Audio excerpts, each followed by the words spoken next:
Hello wonderful person, this is Anton, and in today's video we're going to be taking a look at this newly released space game that's still kind of in beta but already has a lot of things to offer that I found completely by accident, and I'm really enjoying it. It's actually really cool. I have a little list of games I'm interested in, and I make that over the year, and this is pretty high on that list. I've been looking forward to getting some more STARDROP in. I've been loving this game, super hardcore. Hey, Oh. Eric, come in. You reading me? Hello? Good morning, John. Don't know if you looked outside, but we're in space. There are no mornings in space. It's Firewatch all over again. It feels like it's morning to me. It was described as Firewatch in space, which I think is pretty cool, because I don't know if you guys know, but I love me some space. STARDROP is a walking simulator, but this most certainly is not your standard fare that we've seen from countless other independent developers in recent memory. This I would akin much more to Firewatch in space to a certain extent than to those games with the writing that was plastered quite literally on the wall. Good evening, ladies and gentlemen. This is your captain speaking.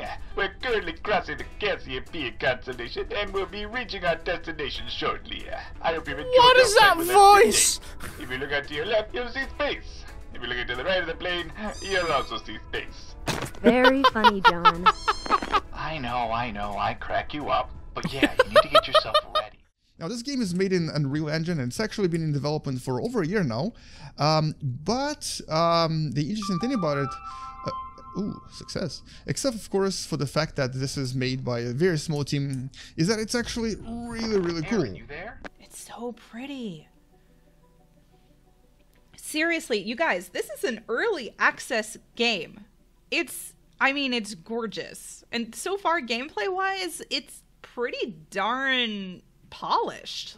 And essentially, the game will always be played from a first-person perspective. You'll always be using various tools like your scanners and a variety of tools in your suit. And all in all, this is actually kind of fun. I mean, yeah, it's not like a typical space game. It's definitely not a game that you would call truly space game because it's technically a first-person adventure game, just, you know, in a space-like environment. But I really love this atmosphere. I love how they've created this. I love the fact that you don't really know what's going to happen. You don't really know where you're going to be ending up. And most importantly, you don't really know what happened to the ship. You know, for all we know, it could be a monster. The first chapter has you going through a derelict ship that you discover, and as you progress through the ship, you learn small bits and pieces of information alluding to a larger puzzle involving the crew's disappearance. Through this, the game had a very easy possibility of going down a fairly standard horror or suspense genre of a game, and I'm exceptionally glad they chose not to make use of that. Instead, they worked to a slowly growing question of what did really happen to everyone. It's more about uncovering clues that only seem to add to the mystery in small but noticeable ways than in anything else.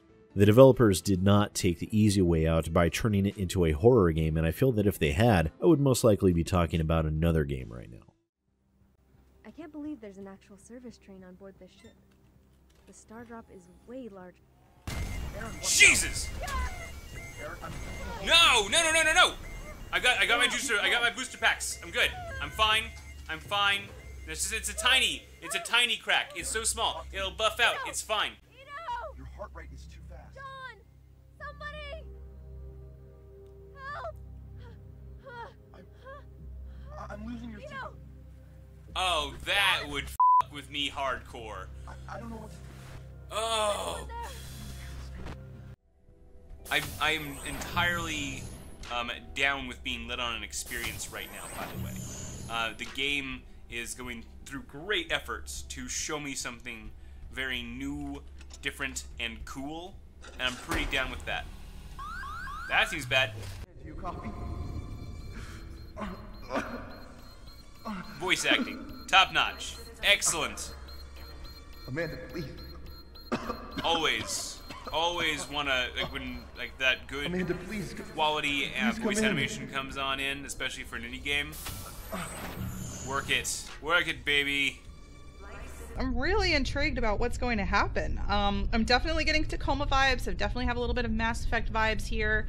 There's definitely Firewatch as well. I am super intrigued about where this story is going to go. Okay. You know what? I'm actually impressed with this. It's a little bit scruff around the edges, but the voice work is solid, the script's well put together, the story is mysterious, and I'd be kind of interested to know where it goes next. Jam, actually, pretty solid for a little indie game. I'm actually a little bit impressed with this one. It's got a good atmosphere to it, a good central mystery. So, link in the description below, ladies and gentlemen. Yeah, actually, might well be worth a look if this is your sort of thing. It's a kind of interesting little one, I will say. I think the developer's been doing a fantastic job, and I, for one, can't wait to see more of the story they've created already. So this has been a very brief look at STARDROP by Joure, and I do apologize if I got your name wrong. So far, it is an incomplete gem of game that I hope will be a resounding success. This is absolutely incredible. It's really atmospheric.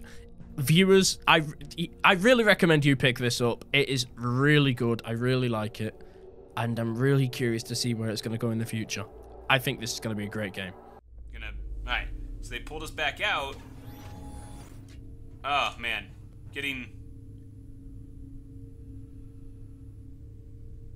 No!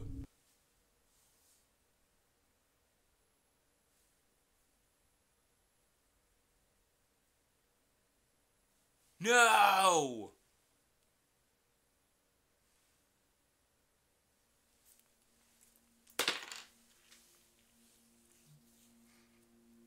That's the end of it. That's the end of the game. That's the end of STARDROP. Well, STARDROP 1, obviously.